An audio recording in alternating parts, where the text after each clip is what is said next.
On this first Sunday of the NFL season, we can expect to see this year's rookies going for broke on the field. Problem is, many of these players run the risk of going broke for real once their playing days are over. Our cover story is reported now by Lee Cowan. With the first pick in the 2015 NFL Draft, the Tampa Bay Buccaneers select Jameis Winston. Jameis Winston, the NFL's #1 overall draft pick this year, is a well-toned walking investment. The former Florida State quarterback signed with the Tampa Bay Bucs for a cool $25 million, making him a pretty wealthy man at the age of just 21. His skills are undeniable, and yet even the greats in this game know that skills fade.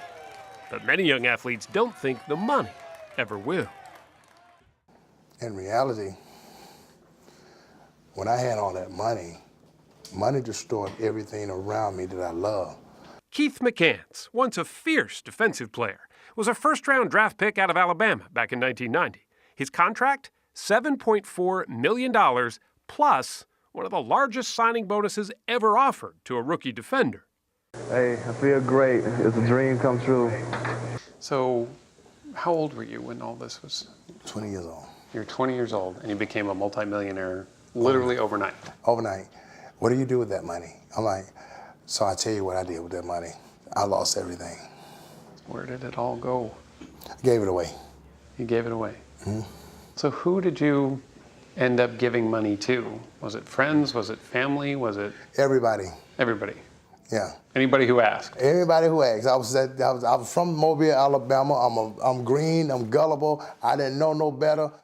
He made a string of bad investments. Friends he never knew he had suddenly had a handout, and he says he never really knew how to say no. He's hardly an isolated case.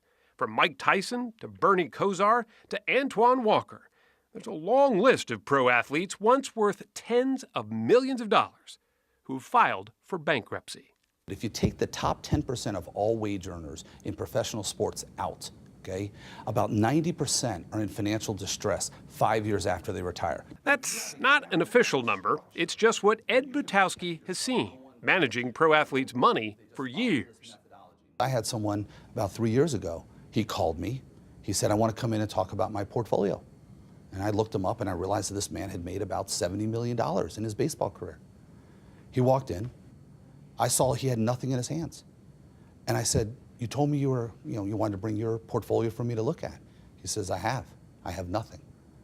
The factors contributing to their financial fumbles are numerous. Some live fast, flashy, and foolishly. Their egos inflated better than one of Tom Brady's footballs. But the headlines are also full of those who have been taken advantage of, unscrupulous agents and managers who prey on those who don't know any better. Which is why Butowski started holding financial boot camps, like this one. You just won't go broke if you listen to this. In addition to basic money management advice, he invites big-name veterans to warn rookies of the dangers wealth can bring.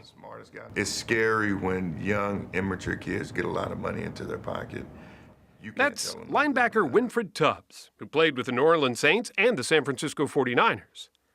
If we all made the money at the age of 30 instead of the age of 21, we wouldn't probably be having this conversation. LaTroy Hawkins has been a Major League Baseball pitcher for years. He's now with the Toronto Blue Jays. To get a kid to understand that, the money you're making now, and if you make enough of it, that should last you the rest of your life. Mm-hmm. Kids don't think like that.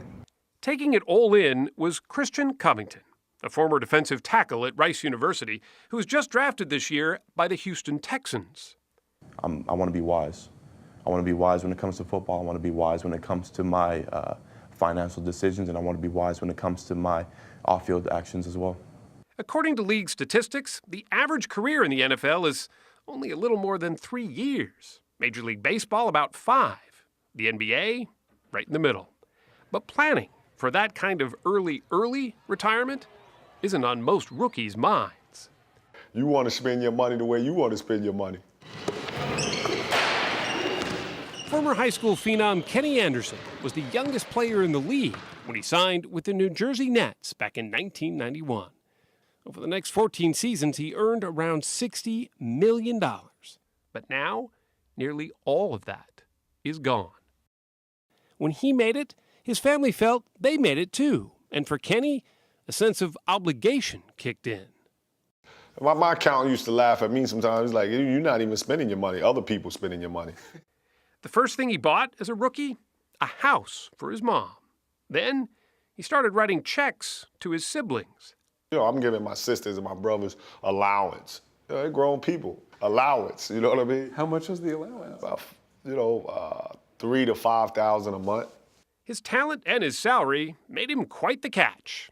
And that cost him too. I got 8 kids, two divorces. This is my 3rd wife. So a lot of this stuff is just, I did to myself as far as with my money. I mean, some people call it, the lottery effect, that they've won the lottery. Len Middleton teaches at the Ross School of Business at the University of Michigan. It's not rocket science. It's not hard to learn. It's being exposed to it.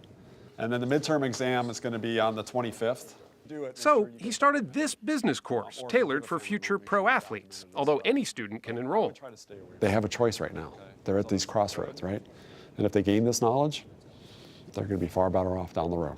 On a $1.3 million salary, you factor in all these taxes, this is almost $700,000 comes out of the top, right? Let's subtract the hefty savings needed for a retirement that could start in their late 20s, and the pot gets a lot smaller. This is what you have left. I was in shock. I almost walked out the class crying. I was like, what is going on? Where did it go? Where did it go? Glenn Robinson took Len's course and headed into the NBA with eyes wide open.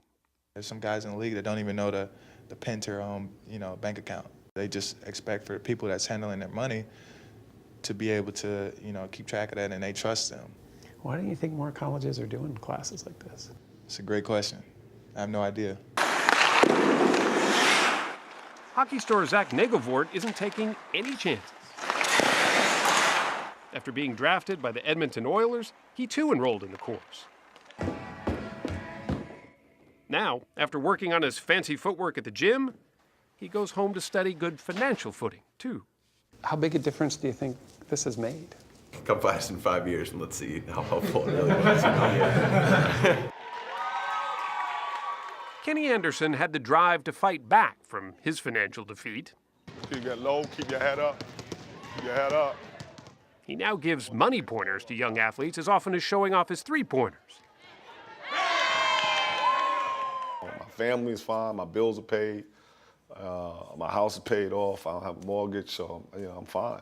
My name is Keith McCants. I came through this program as Keith McCants, though, had a tougher road. He got addicted to painkillers. He was even homeless for a while.